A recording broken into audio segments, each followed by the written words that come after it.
Assalamualaikum warahmatullahi wabarakatuh. Ketemu lagi dengan saya. Jadi di sini saya akan memberikan tips untuk memilih kosmetik nih. Tips ini dibagikan untuk para wanita ya. Jadi untuk memilih kosmetik yang baik itu harus kita yang pertama ini saya memberikan tips nih ada 8 ya. Ada 8 dan ini referensinya itu dari dokter kita nih. Referensinya dari majalah dokter kita. Jadi yang pertama itu perhatikan nomor registrasi Depkes atau POM pada kemasan kode ya. Dan untuk kosmetik dalam negeri dan kode CL dan untuk kosmetik luar negeri ya. Jadi ini ternyata ada kode-kodenya sendiri ya. Misalnya kode untuk dalam negeri dan untuk kosmetik luar negeri nih.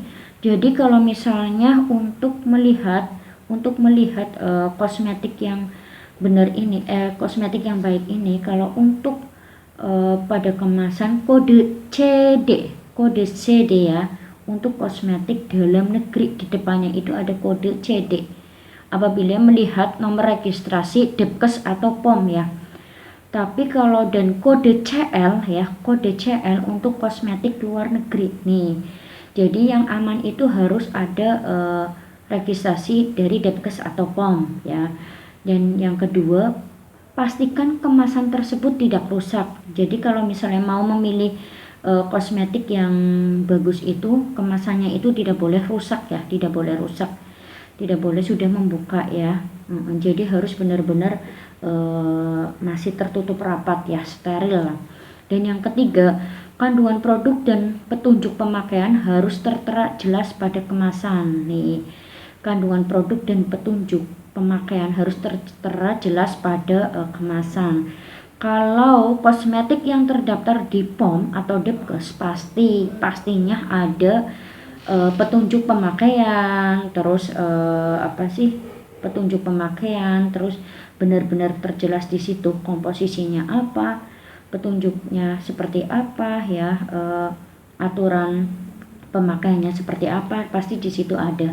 Dan poin yang nomor 4, pilih kosmetik yang memiliki customer service sehingga dapat dipertanggungjawabkan nih. Jadi kalau misalnya pengen pilih kosmetik, kalau menurut saya sih lebih baik langsung ke dokter ya, ke dokter.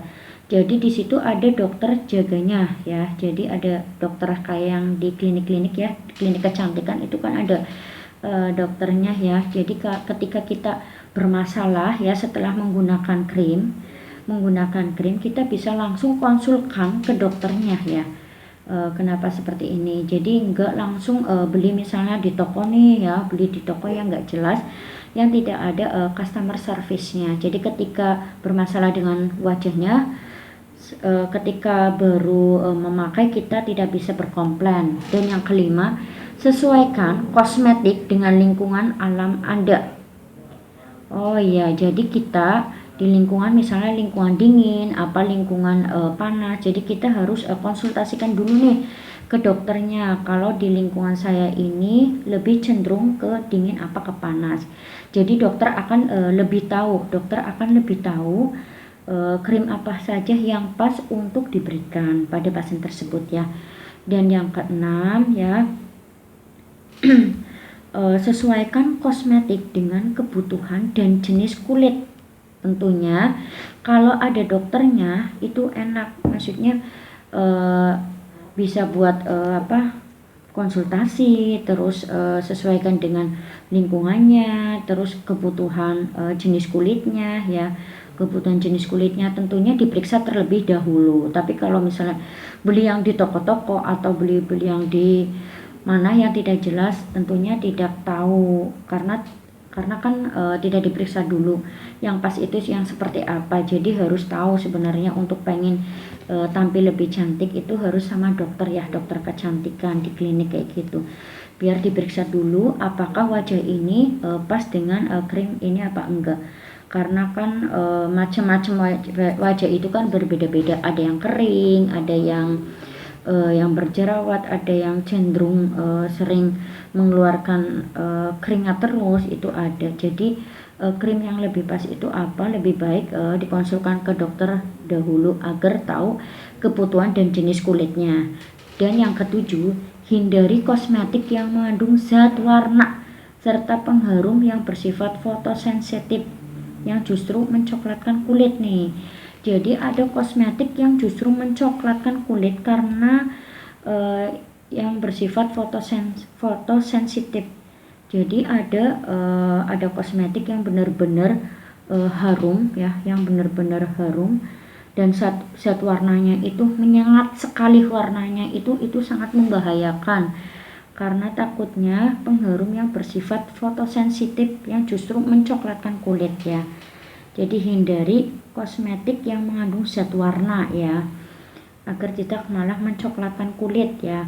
Kita ke klinik ya, apa beli krim itu kan tujuannya biar kita itu cantik, ternyata krim itu malah mencoklatkan kulit ya. Itu yang poin ketujuh. Dan yang poin ke-8, pilihlah kosmetik yang memenuhi kriteria safe and reliable kosmetik produk, seperti bahan baku berkualitas tinggi, pembuatan dengan teknologi yang modern dan higienis. Bahan-bahan harus non-toksin dan non-alergenik, non-fotosensitif, dan produk dibuat pH balance ya, dibuat pH yang seimbang ya. Yang jelas kalau misalnya pengen tahu dengan produk pH yang seimbang dan kosmetik itu tidak mengandung zat kimia yang berlebihan, terus